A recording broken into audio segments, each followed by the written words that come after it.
और बड़ी खबर आ रही है कि बड़े पैमाने पर झारखंड में आईएएस अधिकारियों का तबादला हुआ है और इसकी सूची जारी कर दी गई है।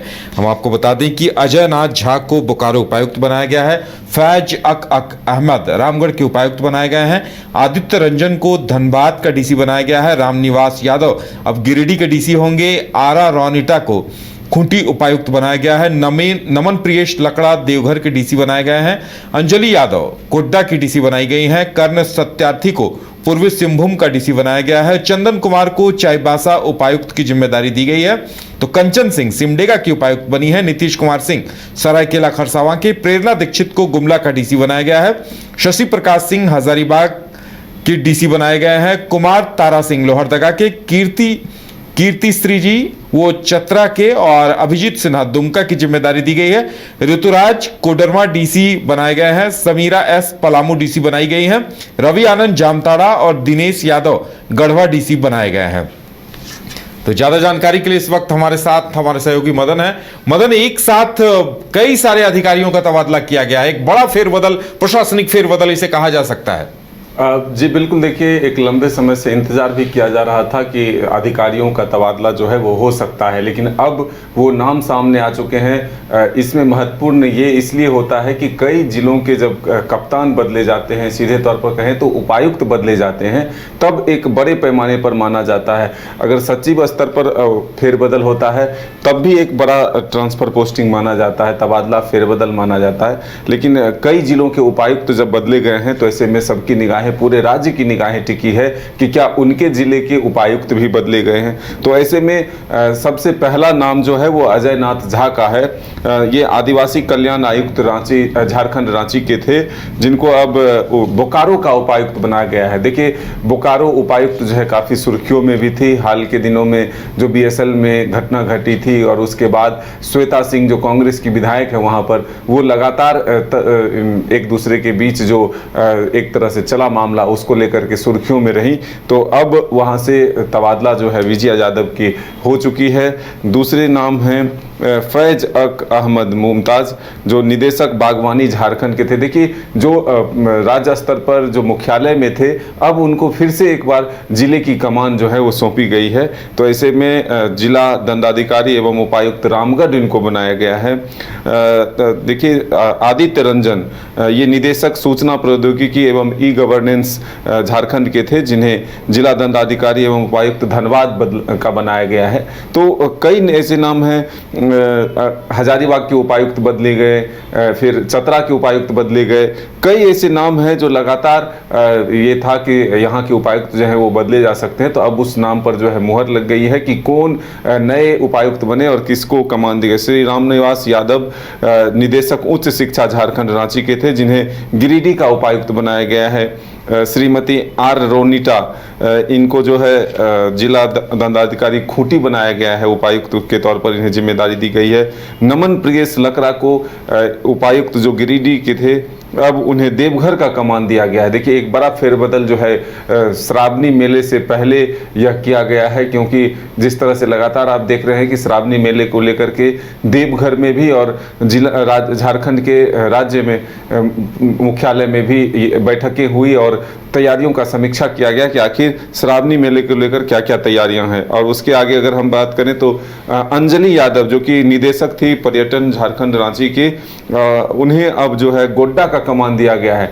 इससे पहले अगर आप देखें तो गोड्डा का कमान इनके पति भूर सिंह यादव जो थे उनके जिम्मे भी रहा है। तो अब फिर से एक बार गोड्डा में जो है अंजलि यादव को भेजा गया है।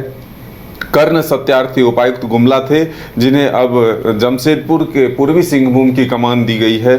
चंदन कुमार जो रामगढ़ के उपायुक्त थे, अब उन्हें चाईबासा का उपायुक्त बनाया गया है। कंचन सिंह श्रीमती जो हैं, उनको ये मुख्य कार्यपालक पदाधिकारी झारखंड राज्य आजीविका संवर्धन सोसाइटी JSLPS रांची में पदस्थापित थी, अब इनको सिमडेगा का जिम्मेदारी जो है दिया गया है।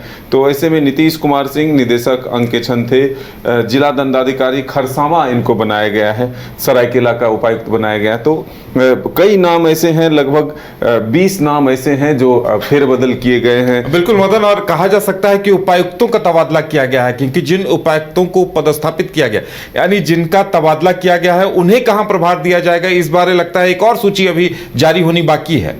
बिल्कुल, देखिए अब इसके बाद जो जिनको ट्रांसफर किया गया है उनको कहां जिम्मेदारी दी जा रही है ये सूची आने बाकी है।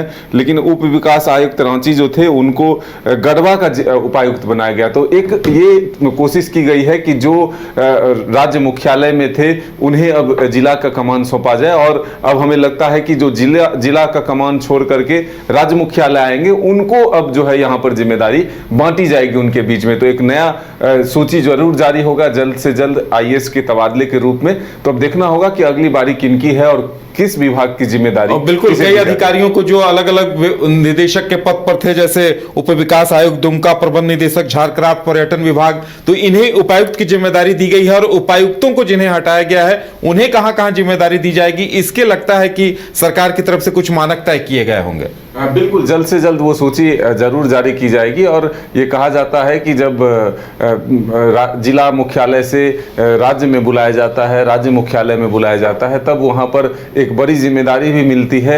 और फिर राज्य मुख्यालय से जिला मुख्यालय जब भेजा जाता है तब भी कोई जिम्मेदारी विशेष तौर पर दी जाती है। तो अब देखना होगा कि सरकार किस मकसद से और किस उद्देश्य से अधिकारियों का फेरबदल किया है, एक जगह से दूसरी जगह भेजा है। चलिए मदन, हमारे साथ जुड़ने के लिए और तमाम जानकारी देने के लिए बहुत बहुत धन्यवाद। तो ये एक बड़ा है, प्रशासनिक फेरबदल कहा जा सकता है। एक सूची आई है, एक सूची उम्मीद की जानी चाहिए कि 2-4 दिनों के बाद आएगी।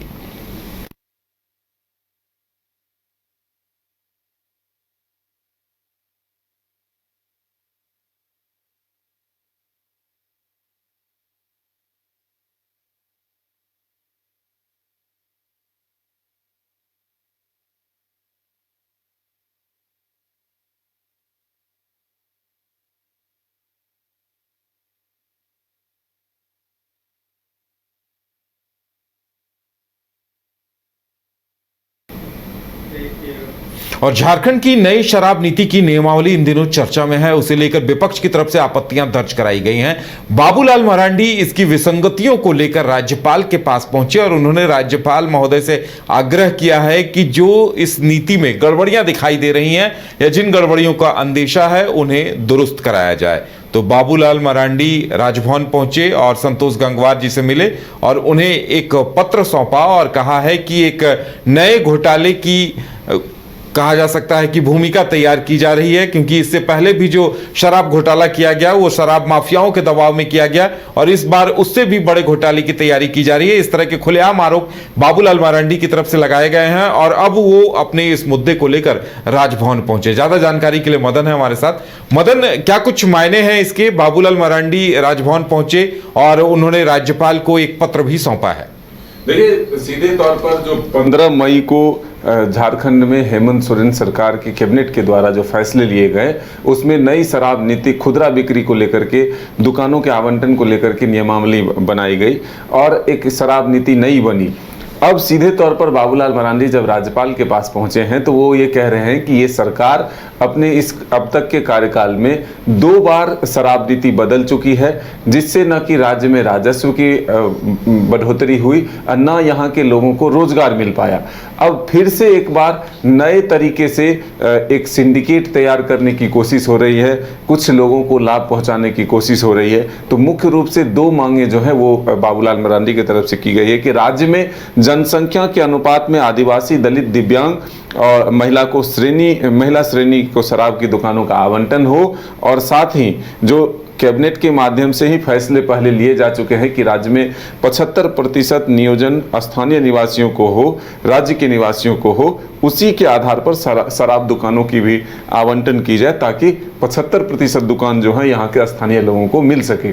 दूसरी तरफ उन्होंने ध्यान आकृष्ट कराया कि इससे पहले जो नियमावली में बदलाव हुए, शराब दुकान आवंटित किए गए, ऐसे में निजी हाथों में एक तरह से शराब दुकान के जो है वहाँ पर लोगों को रखा गया और उसके बाद प्रिंट से अधिक पैसे भी वसूले गए, जिससे राजस्व का नुकसान हुआ और लोगों को अधिक व्यय करना पड़ा, अधिक पैसा चुकाना पड़ा। लेकिन सरकार को उससे राजस्व वृद्धि नहीं हुई, राजस्व की प्राप्ति नहीं हुई।